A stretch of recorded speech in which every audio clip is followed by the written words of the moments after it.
Bab 880, Malam yang Halus 4. Kalau saja hal itu tidak diketahui dan diperbaiki tepat waktu, bukankah dia akan kehilangan nyawanya jika hal itu diketahui dalam perkelahian? Ketika Shen Yanxiao memikirkannya, hatinya menjadi lebih serius. Xiu dengan tulus ingin mengajarinya. Saya mengerti. Senyum di wajah Shen Yanxiao memudar, dan jejak keseriusan muncul di matanya. Xiu tahu bahwa Shen Yanxiao sangat peka, jadi dia tidak mengatakan apa-apa lagi. Dia berdiri di posisinya dan menunggunya menyerang lagi. Shen Yanxiao telah belajar dari kesalahannya. Dia tidak langsung menyerang Xiu. Sebaliknya, dia berbalik dan melarikan diri dari kristal cahaya saat dia menyatu dengan kegelapan. Dia adalah dewi pencuri yang luar biasa, dan dia paling pandai menyembunyikan aura dan jejak kakinya. Namun, sejak reinkarnasinya, dia terlalu mengandalkan aura pertempuran dan sihirnya, sehingga dia mengabaikan kelebihannya. Setelah mendapat bimbingan Xiu, dia segera mengerti bahwa dia perlu memanfaatkan kekuatannya dan menghindari kelemahannya. Di tengah hutan yang gelap gulita, hanya sedikit cahaya yang terlihat. Xiu berdiri dengan tenang di depan gua yang dikelilingi oleh kristal cahaya.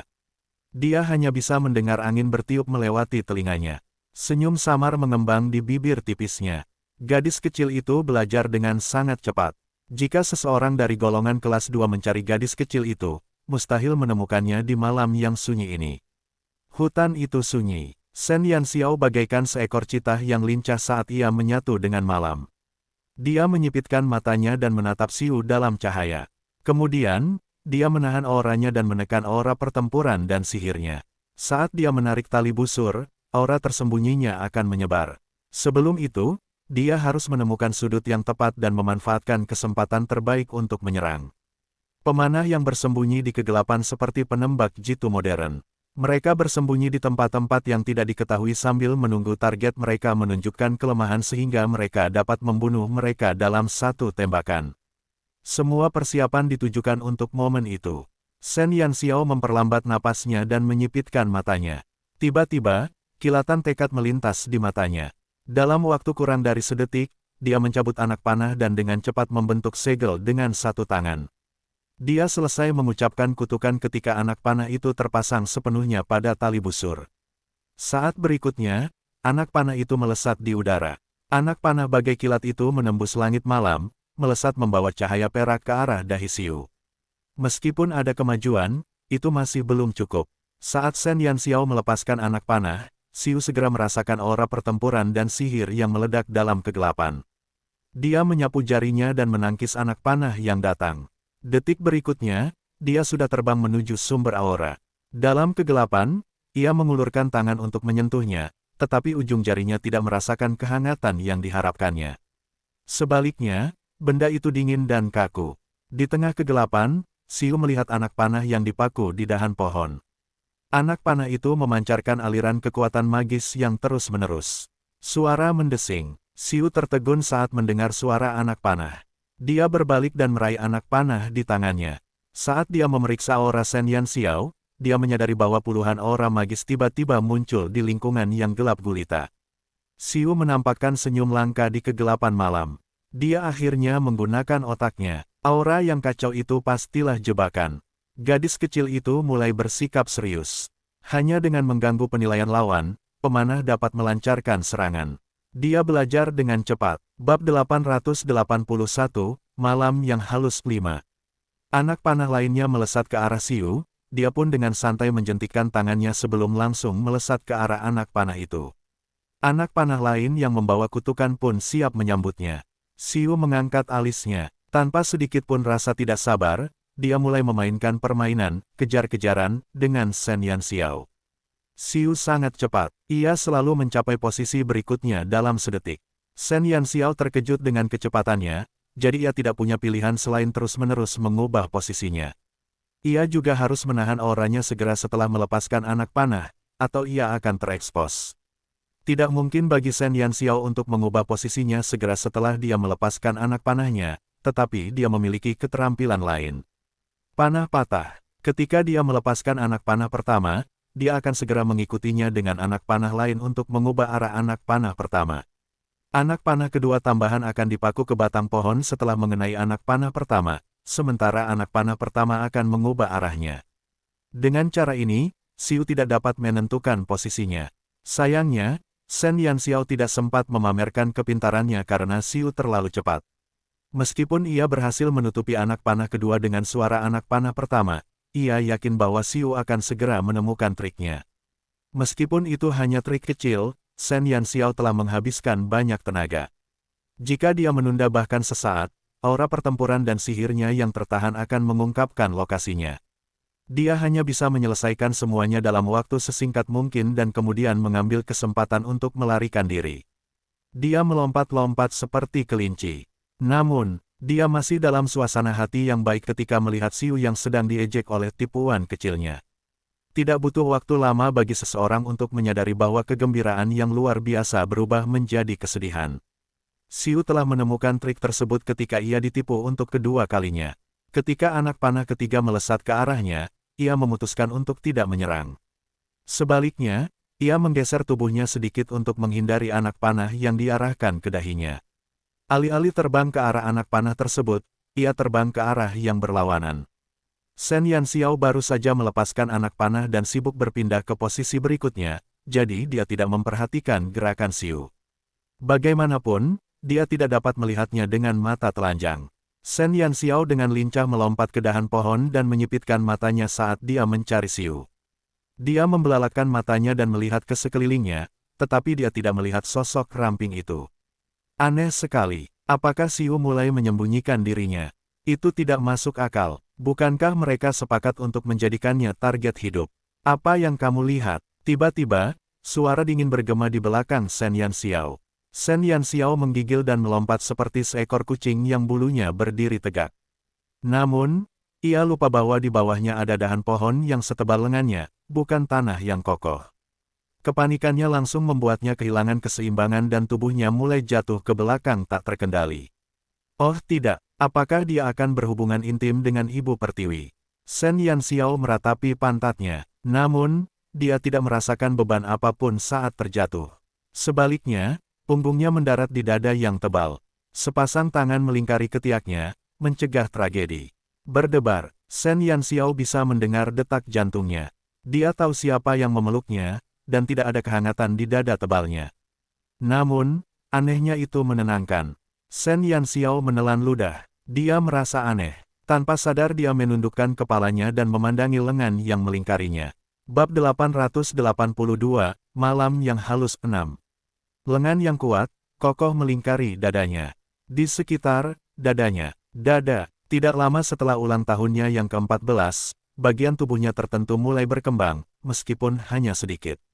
Hamparan tanah datar yang dulunya luas milik gadis kecil itu tidak lagi miskin, dan sekarang lengan Xiu hendak ditekan ke area yang sedang berkembang. Wah, wajah Shen Yanxiao memerah dari ujung kepala sampai ujung kaki. Apakah dia dianiaya? Seolah-olah dia merasakan keanehan Shen Yanxiao, Xiu, yang melayang di udara, mengerutkan kening. Tubuhnya yang ramping mencondong ke depan saat dia mencondongkan kepalanya lebih dekat untuk melihat wajah Shen Yanxiao yang memerah. Tentu saja, dia juga memperhatikan tatapan Shen Yanxiao. Dia mengikuti garis pandang Shen Yanxiao. Sesaat kemudian, Xiu menghilang dalam sekejap, berubah menjadi bola kabut hitam, dan lenyap tanpa jejak. Shen Yanxiao, yang masih tenggelam dalam rasa malu dan duka, segera kehilangan keseimbangan dan tubuh mungilnya jatuh. Untungnya, dia bereaksi cukup cepat. Dia mengaitkan kakinya dan tergantung terbalik di cabang pohon. Shen Yanxiao tergantung di udara dengan kepala menunduk. Pikirannya masih kacau. Apa yang sedang terjadi? Seseorang tiba-tiba menghilang. Dia akan jatuh dan mati jika dia tidak berhati-hati. Di satu sisi, Shen Yanxiao marah karena Xiu telah menganiayanya. Di sisi lain, dia marah karena Xiu memutuskan untuk meninggalkannya.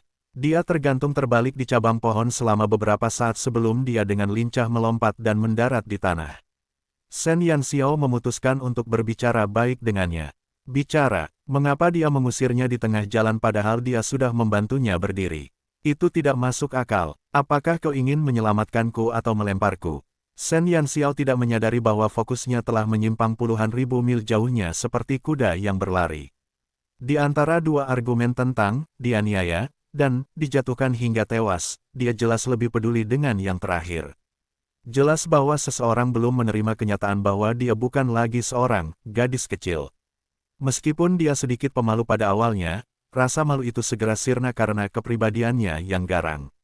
"Xiu," Shen Yanxiao berseru. Tidak ada respon. "Xiu, coba lagi." Tetap tidak ada jawaban. "Xiu," keheningan yang mematikan. "Xiu, apakah kita akan melanjutkan sesi malam ini?"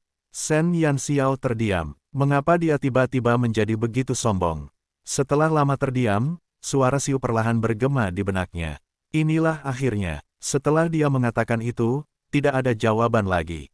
Tidak peduli bagaimana Shen Yanxiao menipunya agar membuka mulut, Xiu tampaknya tetap tertidur. Shen Yanxiao merasa tertekan. Dia akhirnya menemukan kesempatan untuk mengetuk pintu, tetapi Xiu berkata semuanya sudah berakhir.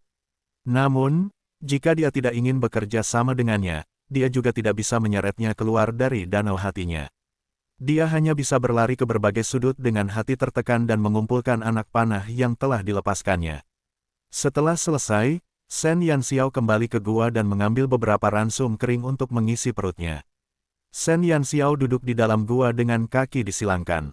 Dia mengunyah makanan kering sambil melihat deretan kristal cahaya di depannya. Xiu tampaknya tidak dapat memanifestasikan tubuh fisik untuk waktu yang lama. Apakah dia menghilang karena dia telah menghabiskan kekuatannya? Ya, Xiu melakukan itu agar dia bisa menjadi lebih kuat secepatnya. Jadi, dia seharusnya tidak terlalu tidak tahu terima kasih. Shen Yanxiao menenangkan dirinya dan melanjutkan kultivasinya dengan kristal hitam di tangannya. Bab 883, Malam yang Halus 7. Shen Yanxiao begitu asyik berlatih sehingga dia bahkan tidak tahu kapan dia tertidur. Ketika dia bangun, hari sudah pagi. "Xiu," Shen Yanxiao tanpa sadar memanggilnya. Namun, tetap tidak ada jawaban. Shen Yanxiao merasa tertekan. Apakah dia menghabiskan terlalu banyak energinya kemarin? Apakah Xiu masih dalam tahap pemulihan? Ketika memikirkan itu, Shen Yanxiao tiba-tiba merasa bahwa Tuan Xiu tidak setidak masuk akal itu. Lihat, dia telah menghabiskan tenaganya untuk membimbingnya secara pribadi. Shen Yanxiao membuat catatan mental untuk tidak memanggil Xiu di masa mendatang agar dia tidak membuang-buang energinya. Dia makan sebagian jatahnya dan mencuci mukanya. Shen Yanxiao, yang merasa bahwa seorang guru besar tertentu sangat tidak mementingkan diri sendiri, dengan patuh memeluk kristal hitam dan terus berkultivasi. Apakah ini dianggap sebagai pembayaran kembali? Dia akan berlatih aura pertempuran di pagi hari, dan di sore hari, dia akan berlatih sihir. Di malam hari, dia akan terus meminta Xiu untuk membimbingnya. Shen Yanxiao telah mengatur jadwalnya dengan baik. Dari matahari terbit hingga terbenam, Shen Yanxiao siap menerima bimbingan Xiu tahap kedua. Meskipun pertarungan sehari sebelumnya hanya berlangsung sebentar dan Xiu hanya mengucapkan beberapa kalimat, ia telah memperoleh banyak manfaat darinya. Ia akhirnya mempelajari kelemahan serangannya dan memperbaikinya. Ia bahkan menggoda saraf seorang guru besar tertentu. Dia harus bekerja lebih keras malam ini. Shen Yanxiao menggosok-gosok telapak tangannya sambil menunggu kedatangan seorang guru besar tertentu. Shen Yanxiao berkedip saat dia menunggu. 1 jam, 2 jam, 3 jam, 4 jam. Saat itu fajar. Shen Yanxiao tetap tidak bergerak saat dia duduk di posisi semula. Matanya memerah, dan ada kabut di matanya. Dia mengantuk. "Xiu, bagaimana bisa kau membolos? Bukankah kau bilang akan membimbingku malam ini?" Shen Yanxiao meledak. Ia telah menunggu sepanjang malam, tetapi tidak peduli berapa kali ia memanggil Xiu, rasanya seperti ia telah memasuki lubang tanpa dasar.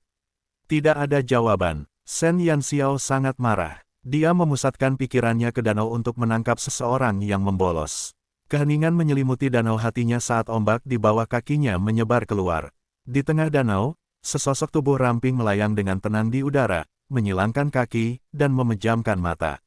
Shen Yanxiao, yang bergegas ke kamar untuk melunasi utangnya, segera menjadi tenang saat melihat Xiu. Apakah itu benar-benar membutuhkan banyak energi? Shen Yanxiao berkedip. Saat dia melihat Xiu, yang melayang di udara dengan mata tertutup, dia merasakan rasa bersalah yang langka. Shen Yanxiao tidak menyadari ada yang aneh ketika Xiu keluar dari gua 2 kali, dan setiap kali terasa lebih lama dari sebelumnya. Namun, Xiu pernah berkata bahwa ia akan memadatkan tubuh untuk membimbingnya setiap malam. Apakah itu terlalu berlebihan? Shen Yanxiao menggigit bibirnya dan menarik energi mentalnya dari hatinya. Sekalipun dia tidak berperasaan, dia tidak ingin mengganggu istirahat Xiu. Sambil memeluk kristal hitam yang keras itu, Shen Yanxiao mengangkat bahunya karena rasa kantuk muncul di benaknya. Ia menguap dan memeluk kristal hitam itu dengan kedua tangannya. Kemudian, ia berbaring di tanah dan meringkuk seolah-olah ingin menyatukan kristal hitam itu ke dalam tubuhnya. Jika terlalu banyak energi yang dikonsumsi, dia akan menyerap lebih banyak. Xiu seharusnya bisa menyerap unsur-unsur gelap jika dia memeluknya saat tidur. Shen Yanxiao mengerutkan bibirnya. Dia tidak lagi mengantuk. Dia perlahan menutup matanya, tetapi tangannya tetap berada di kristal hitam itu. Setelah Shen Yanxiao pergi, Xiu membuka mata emasnya. Bab 884, Malam yang Halus 8. Ekspresi rumit yang belum pernah dilihat Shen Yanxiao sebelumnya muncul di matanya yang seterang matahari. Xiu menyipitkan matanya dan menutupnya lagi sambil menatap danau yang sunyi. Ketika Shen Yanxiao bangun, hari sudah sore. Dia mencoba memanggil Xiu lagi, tetapi tetap tidak ada jawaban. Shen Yanxiao menghela napas dan makan sedikit sebelum membawa kristal hitam dan melanjutkan latihannya. Malam telah tiba, tetapi Xiu masih belum muncul. Malam berikutnya, dia tetap tidak muncul. Pada hari ketiga, hari keempat, hari kelima, pada malam hari keenam, Shen Yanxiao tidak lagi berharap Xiu akan muncul. Tidak ada tanggapan dari Xiu selama beberapa hari terakhir, jadi dia pikir dia telah menghabiskan terlalu banyak tenaganya. Meskipun Xiu tidak ada di sana, Shen Yanxiao tidak menyerah pada pelatihannya. Sebaliknya, dia merasa bersalah karena Xiu telah menghabiskan begitu banyak tenaganya untuk membuatnya lebih kuat. Malam telah larut ketika Shen Yanxiao akhirnya tertidur di kasur jerami dengan kristal hitam dingin di tangannya. Setelah Shen Yanxiao memasuki alam mimpinya, gumpalan kabut hitam samar keluar dari dadanya dan berangsur-angsur mengembun menjadi wujud manusia di depannya. Di bawah langit malam, Xiu berdiri di depan Shen Yanxiao dan menatap gadis kecil yang terbaring di tanah dengan kedua tangannya memeluk erat kristal hitam itu. Tidak seorang pun tahu apa yang sedang dipikirkannya saat ini. Xiu perlahan berjongkok dan menatap Shen Yanxiao, yang meringkuk seperti bola karena kedinginan. Dia mengerutkan kening ketika menyadari bahwa Shen Yanxiao masih memeluk kristal hitam dingin itu meskipun udaranya dingin. Sekelompok api emas seukuran ibu jari muncul di ujung jarinya. Nyala api yang cemerlang itu memancarkan kehangatan yang lembut. Saat Xiu menggerakkan jari-jarinya, 5 nyala api emas bergerak secara otomatis, mengelilingi Shen Yanxiao. Kehangatan nyala api emas itu segera menghilangkan dinginnya wilayah utara dan alis Shen Yanxiao yang berkerut akhirnya mengendur dalam tidurnya. Xiu tidak berkata apa-apa. Dia menatap wajah Shen Yanxiao yang sedang tidur dan duduk di sampingnya. Ekspresi Xiu menjadi gelap ketika dia melihat gugusan api keemasan di sekitar gadis kecil itu. Menit demi menit berlalu, Xiu duduk dengan tenang di samping Shen Yanxiao. Ketika ia tak mampu lagi mempertahankan tubuhnya, bayangannya perlahan berubah menjadi kabut hitam di malam hari. Saat kabut menghilang, Xiu mengangkat tangannya. Tangannya yang perlahan diselimuti kabut hitam perlahan-lahan meraih leher Shen Yanxiao. Saat tangannya menyentuh kulitnya yang hangat, dia berubah menjadi bola kabut hitam dan menghilang dari gua. Ketika Shen Yanxiao bangun, ia merasa seolah-olah tidurnya sangat nyenyak kemarin malam. Ia tidak merasa kedinginan seperti biasanya ketika ia bangun sebelumnya. Ia merasa hangat di sekujur tubuhnya. Shen Yanxiao duduk dan menatap kristal hitam di tangannya. Dia mengerutkan bibirnya dan meletakkannya di pangkuannya sambil mencari-cari makanan di cincin interspatialnya. Untungnya, dia membawa banyak makanan lesat. Kalau tidak, dia akan bosan setengah mati jika hanya punya sedikit makanan. Dalam suasana hati yang baik, dia mengambil sebuah apel dari cincin luar angkasanya dan menggigitnya. Namun, sedetik kemudian, gumpalan besar kabut hitam keluar dari dadanya, dan dalam sekejap mata, gumpalan itu mengembun menjadi wujud manusia di hadapannya. Xiu yang sudah berhari-hari tidak ditemuinya, tiba-tiba muncul di hadapannya. Semuanya terjadi begitu tiba-tiba hingga Shen Yanxiao hampir tersedak apel yang baru saja digigitnya. Bab 885, Malam yang Halus 9. Ahem, apakah kamu sudah pulih? Shen Yanxiao menepuk dadanya yang sesak. Apakah dia harus begitu menakutkan? Dia pergi dan datang begitu tiba-tiba. Untungnya, dia punya hati yang cukup berani. Kalau tidak, dia akan terkena serangan jantung. Wajah tampan Xiu masih sedingin sebelumnya. Ketika dia mendengar kata-kata Shen Yanxiao, jejak keraguan melintas di matanya. Sembuh.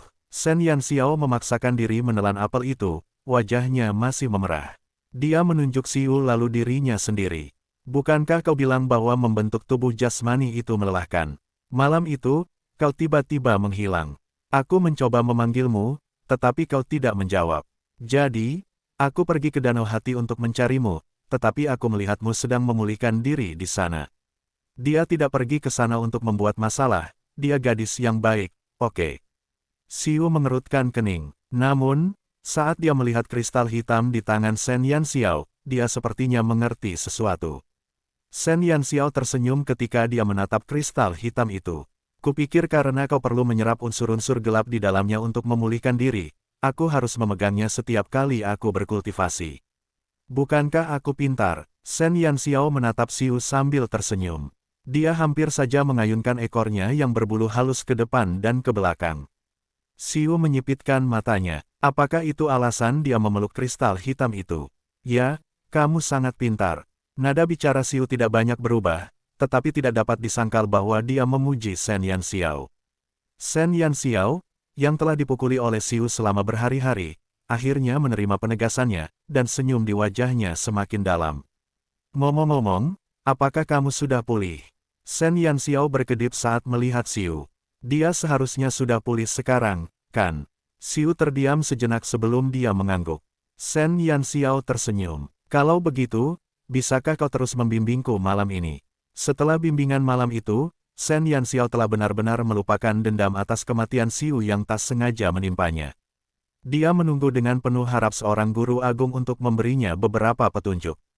Tidak, Xiu segera menepis pikiran itu. Apa? Saat melihat ekspresi Shen Yanxiao yang ragu, Xiu berkata perlahan, itu terlalu lambat. Kau harus mencari lawan lain sendiri dan aku akan memberitahumu apa yang perlu kau perhatikan setelah pertempuran. Serangan sepihakmu tidak akan menunjukkan kekuatan penuhmu. Kau benar, Shen Yanxiao mengangguk patuh. Dia sama sekali tidak meragukan kata-kata Xiu. Bagaimanapun, Xiu melakukan semua ini demi dirinya. Tidak perlu ada perlawanan. Kalau begitu, haruskah aku mencari beberapa iblis tingkat lanjut untuk bertarung di pegunungan? Mata besar Shen Yanxiao bergerak cepat dengan penuh semangat. Dia sudah berada di sini selama setengah bulan, tetapi dia belum melihat satu pun iblis. Dia bertanya-tanya apakah iblis-iblis itu bersembunyi di sebuah lubang di suatu tempat. Tentu saja, Xiu tidak keberatan. Dia nampaknya teringat sesuatu saat menatap kristal hitam di pangkuan Shen Yanxiao dan mengerutkan kening. Di masa depan, saat kamu tidur di malam hari, jangan peluk benda ini lagi. Kristal hitam itu mengandung unsur-unsur gelap yang sangat dingin. Saat dia berlatih dan terjaga, dia bisa mengaktifkan aura pertempuran dan sihirnya untuk menahan dingin. Namun, saat Shen Yanxiao tertidur, dinginnya kristal hitam itu akan membuatnya tidak nyaman. Bagaimana Xiu tahu kalau dia akan memeluk kristal hitam itu saat dia tidur? Apakah dia menemukannya saat dia menyerap unsur-unsur gelap? Bukannya aku ingin memeluk kristal ini. Aku hanya ingin kau pulih secepatnya, gumam Shen Yanxiao sambil dengan patuh memasukkan kristal hitam itu kembali ke dalam cincin interspatialnya. Bab 886, Pahlawan, Menyelamatkan si Cantik 1. Xiu menatap Shen Yanxiao dan tidak mengatakan apapun lagi. Shen Yanxiao segera menghabiskan apelnya dan merapikan dirinya. Dia bersiap untuk mencari beberapa iblis tingkat lanjut yang malang di pegunungan untuk berlatih bersama. Sesaat kemudian, Xiu berubah menjadi kabut hitam dan kembali ke tubuh Shen Yanxiao. Dia mungkin satu-satunya yang tahu alasan keputusannya untuk tidak membimbing Shen Yanxiao secara pribadi. Shen Yanxiao, yang ditipu oleh seorang guru besar tertentu, penuh dengan semangat juang saat dia melompat-lompat di sekitar gunung untuk mencari setan. Dia mungkin satu-satunya manusia yang pernah berpikir untuk melakukan hal ini. Shen Yanxiao hanya selangkah lagi dari membawa bendera dan bernyanyi, Yang Mulia memintaku untuk berpatroli di gunung dan memberi makan binatang buas. Akan tetapi, karena suatu alasan, dia tetap tidak dapat menemukan satu pun iblis, apalagi iblis tingkat lanjut. Menurut peta, meskipun gunung tidak dihuni oleh setan sebanyak di kota, bukan berarti tidak ada setan di sana. Atau apakah setan-setan mulai memperbaiki kualitas hidup mereka? Apakah mereka telah melarikan diri dari kehidupan gelandangan dan memasuki kota-kota untuk menghabiskan hari-hari mereka? Shen Yanxiao tidak dapat menahan diri untuk membayangkan pemandangan setan yang berpindah-pindah ke berbagai kota dengan tas-tas kecil di pundak mereka. Adegan itu sungguh sesuatu. Shen Yanxiao masih tidak dapat menemukan setan apapun, bahkan setelah dia berjalan dari lereng gunung ke puncaknya. Tepat saat dia hendak mencari gunung lain, dia mendengar keributan tidak jauh dari sana. Shen Yanxiao segera berjongkok dan berlari ke depan. Di balik batu besar, dia akhirnya menemukan sekelompok besar setan. Dengan sekelompok manusia, 5 hingga 600 iblis tingkat rendah berdiri dalam kelompok yang padat. Di antara kelompok iblis tingkat rendah, samar-samar terlihat beberapa iblis tingkat menengah dalam bentuk binatang. Tepat di depan kelompok iblis, 2 iblis tingkat lanjut dengan pakaian terbuka berdiri dengan tangan disilangkan. Berlawanan dengan iblis, sekelompok yang terdiri dari sekitar 200 manusia telah dipaksa ke dasar batu. 5 hingga 600 setan mengelilingi manusia-manusia malang itu. Dilihat dari cara berpakaiannya, mereka tampak seperti sekelompok tentara bayaran, kelompok yang lebih besar dari kelompok tentara bayaran Serigala Gua. Namun, situasi para tentara bayaran elit itu tidak optimis. Pemimpinnya adalah seorang pria parubaya dengan bekas luka di sekujur tubuhnya. Para tentara bayaran membentuk lingkaran pelindung, mengelilingi seorang pria dan seorang wanita di tengah. Pria dan wanita yang dilindungi oleh tentara bayaran itu tampak berusia sekitar 15 hingga 16 tahun. Mereka berpakaian berbeda dari tentara bayaran lainnya. Meskipun pemuda itu juga mengenakan pakaian ketat, wajahnya yang cantik dan pakaiannya yang bersih membuatnya tampak seperti tuan muda yang dimanja. Dia sama sekali tidak tampak seperti tentara bayaran. Adapun wanita muda di sampingnya, ia mengenakan gaun kuning muda, namun tidak ada warna pada wajahnya yang pucat dan halus. Keduanya dilindungi oleh sekelompok tentara bayaran, dan mereka tidak terluka sama sekali. Di sisi lain, para tentara bayaran itu penuh dengan luka. Shen Yanxiao juga melihat beberapa setan tingkat rendah dengan rakus menggerogoti mayat seorang tentara bayaran. Dilihat dari sudut pandang manapun, tampaknya mereka telah mengalami pertempuran besar. Meskipun ada banyak tentara bayaran, mereka cukup sial karena harus berhadapan dengan sekelompok iblis yang dipimpin oleh 2 iblis tingkat lanjut.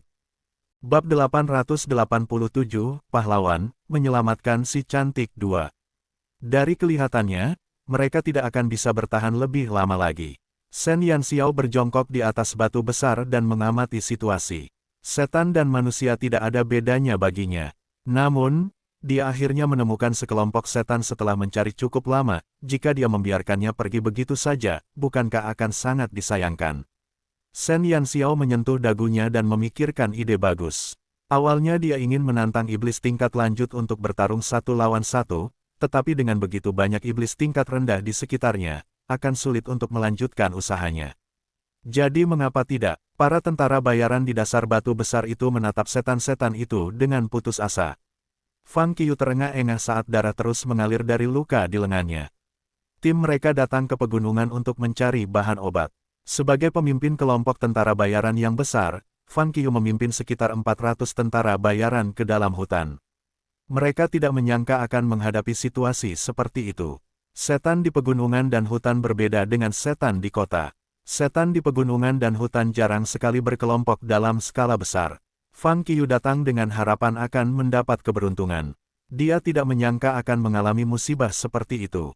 Jika dia hanya mengandalkan kekuatannya saja, bukan tidak mungkin baginya untuk keluar dari kepungan. Lagi pula, dia sudah menjadi pendekar pedang agung. Bahkan jika dia tidak bisa mengalahkan musuh, dia masih bisa melindungi hidupnya. Namun, Fang Qiu merasa tak berdaya saat melihat pria dan wanita yang dilindungi oleh tentara bayaran. Mereka mencari bahan obat yang disebut rumput penghisap kegembiraan, bahan yang dibutuhkan untuk mengobati pemimpin kelompok tentara bayaran badai salju. Dan identitas pemuda dan wanita di belakangnya tidak bisa diremehkan. Pemuda itu adalah putra salah satu dari 5 kelompok tentara bayaran besar di Aliansi Angin Dewa, pemimpin kelompok tentara bayaran darah besi, Gu Feng. Wanita muda itu adalah putri dari penguasa kota mereka, Long Sueyao. Karena rumput penghisap kegembiraan dibutuhkan oleh penguasa kota untuk mengobati penyakitnya, Long Sueyao memutuskan untuk ikut serta sebagai tanda baktinya. Sedangkan Gu Feng, ia sengaja mengikuti Long Sueyao. Namun, mereka masih menjelajahi tanah terlantar. Awalnya, Fang Qiu tidak ingin membawa tuan muda dan nona muda bersamanya. Namun, para pemimpin kelompok tentara bayaran badai salju dan kelompok tentara bayaran darah besi telah mengirim perintah kepadanya untuk membawa mereka bersamanya. Mereka bahkan telah menyewa profesional tingkat lanjut untuk perlindungan. Pada akhirnya, Fang Qiu setuju.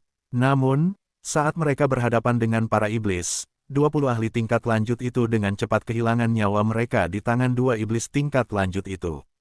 Fang Qiu juga kehilangan lebih dari separuh tentara bayarannya, sehingga ia terpojok. Fang Qiu ingin melarikan diri, tetapi jika dia melakukannya, Long Xueyao dan Gu Feng pasti akan kehilangan nyawa mereka. Dan jika kedua pemimpin itu mengetahui kematian anak-anak mereka, itu juga saatnya dia mati. Karena itu, Fang Qiu tidak punya pilihan selain bertarung. Namun, hatinya berdarah saat melihat dua iblis tingkat lanjut di depannya. Sekalipun dia seorang pendekar pedang agung, dia tidak sebanding dengan dua iblis tingkat tinggi. Apapun yang terjadi, dia akan mati. Fang Qiu merasa putus asa.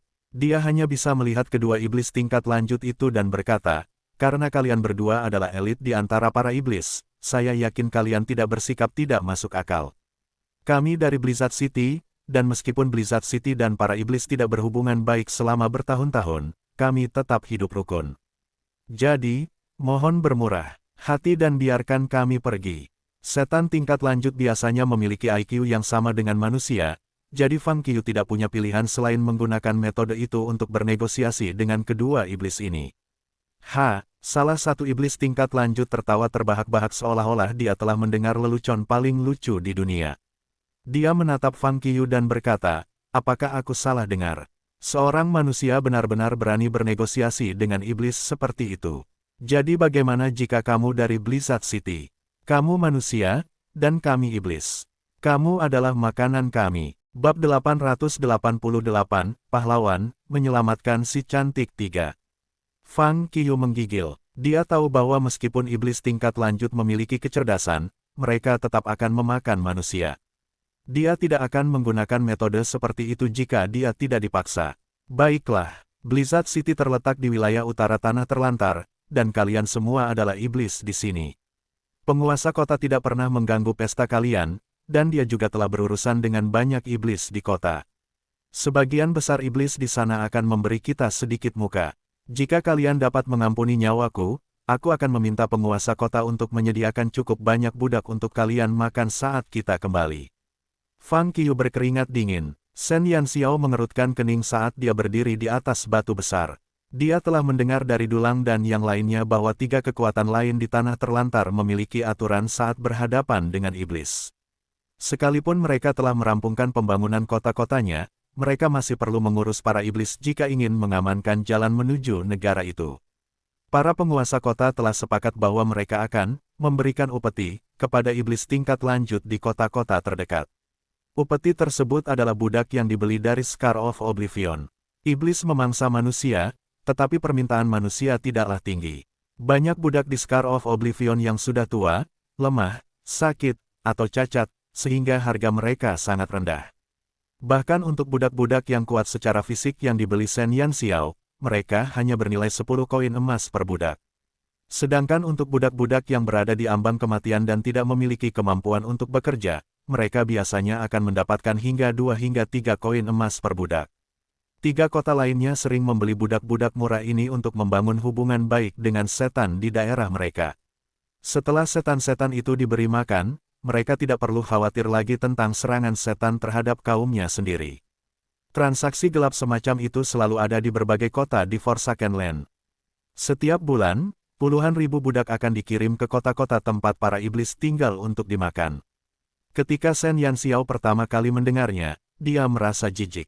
Meskipun pepatah, setiap orang untuk dirinya sendiri, sangat dipraktikkan di tanah terlantar, para budak itu tidak cukup kuat untuk melindungi diri mereka sendiri.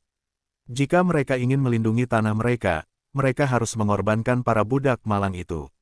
Orang-orang itu kejam. Shen Yanxiao tahu bahwa dia bukan orang baik, tetapi dia tidak akan pernah melakukan hal seperti itu. Dan dari apa yang dilihatnya, pemimpin kelompok itu sudah terbiasa dengan urusan seperti itu. Shen Yanxiao secara tidak sadar tidak menyukai pemimpinnya. Sebaliknya, Dulang lebih berani dan juga lebih manusiawi. Kedua iblis tingkat lanjut itu tersenyum ketika mendengar kata-kata Fang Qiu. Oh, kudengar Blizzard City sangat murah hati, dan mereka telah memberi banyak makanan kepada saudara-saudara kita di utara. Aku ingin tahu berapa banyak budak yang ingin kau gunakan sebagai ganti nyawa kalian. Salah satu iblis tersenyum sambil menatap Fang Qiu, yang basah oleh keringat dingin. Ia tampak tersentuh oleh sarannya. Fang Qiu diam-diam merasa lega. Untung saja pihak lain bersedia bernegosiasi. 500. Kita akan menukar 500 budak. Fang Qiu segera berkata, 500. Tidak cukup. Kedua iblis tingkat lanjut itu tidak puas dengan jawaban itu. 1000. Aku akan memberimu 1000. Fang Qiu buru-buru menambahkan, tidak cukup. 2000. Aku akan memberimu 2000 budak sebagai ganti ratusan dari kami. Fang Qiu terus menambah tawarannya sementara para iblis tingkat lanjut terus menolak tawarannya. Seolah-olah 2000 budak itu bukanlah manusia melainkan binatang. Buas. 2000. Iblis tingkat lanjut lainnya menyentuh dagunya dan menatap Fang Qiu dengan serius. Bab 889, Pahlawan, menyelamatkan si cantik 4. Benar sekali, 2000. Kita akan menukar 2000 budak. Fang Qiu langsung berkata ketika dia melihat bahwa iblis-iblis itu akhirnya goyah. Namun, kedua setan itu tiba-tiba tertawa terbahak-bahak. Kau ingin mengirim kami pergi dengan 2000 budak? Atau kau pikir putri penguasa kota Blizzard City dan putra pemimpin kelompok tentara bayaran darah besi hanya bernilai 2000 budak?